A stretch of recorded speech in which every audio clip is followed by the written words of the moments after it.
Cuesta is or used to be primarily a retirement community. So most of our citizens were senior citizens and retired.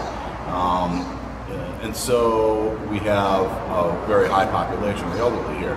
Recently, over the last 10 to 15 years, we've developed a Parks and Rec department that's really brought a lot of younger people into the community, families with kids, but still our primary caller of 911 is the elderly. So their issues are cardiac related, whether it's respiratory or chest pain kind of calls, but they're usually cardiac related, or stroke, or diabetes, and falls. Fall is probably our number one call, and we want a lot of falls. We're very good at falls.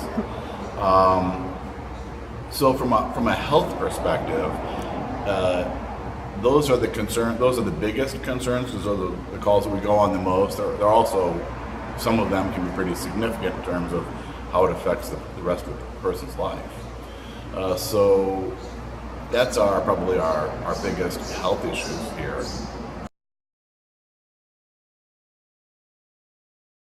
We are a small town. We're 2 square miles, but we have 13 miles of shoreline. We have the Atlantic Ocean, the Jupiter Inlet, the Loxahatchee River, 2 branches of it, and the Intercoastal Waterway. So we have a lot of water, and we have a lot of water-related incidents. Snorkeling, groundings, boating accidents, wave runner accidents, just an assortment of stuff. All those water-related calls combined probably come in second to car accidents. Texting and driving is as much as they talk about it being a big deal, and then you get in wrecks.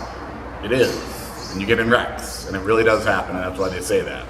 And I've gone on many texting wrecks. We have US 1 here, so they get some speed up. I would say car accidents would be our number one safety concern here, and followed by the water and all the incidents related to that. Because of our elderly community,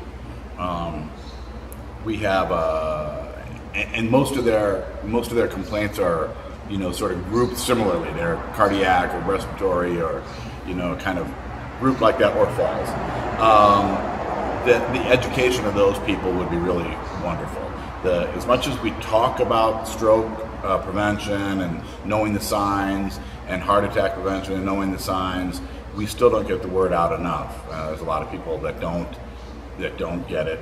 As we mentioned before, I just came from a call where a lady had crushing substernal chest pain, and she rated a 9 on a scale of 10 for 2 hours before she decided to call us. It's a long time to have crushing substernal chest pain. So the education of our residents about their own illnesses would be a really big one. I will also add this, that one of the things that bugs me in this line of work is that physicians don't talk to their patients about dying. They don't want to, I don't know whether they don't want to bring it up, they don't want to talk about it, but they don't talk about it, and especially to patients who are terminal. And then when the time comes for that patient to actually die, it's a nightmare. And it doesn't have to go that way. In the state of Florida, they have do not resuscitate laws and a form that you can fill out, and you can make your passing go so much smoother. And I don't understand why physicians don't have that conversation with their patient more often. But that is one thing that bugs me, because everybody in this town dies. And that's going to happen, and how you handle the end of your life, if you know that it's coming, can make a big difference. And I just don't see that education being done.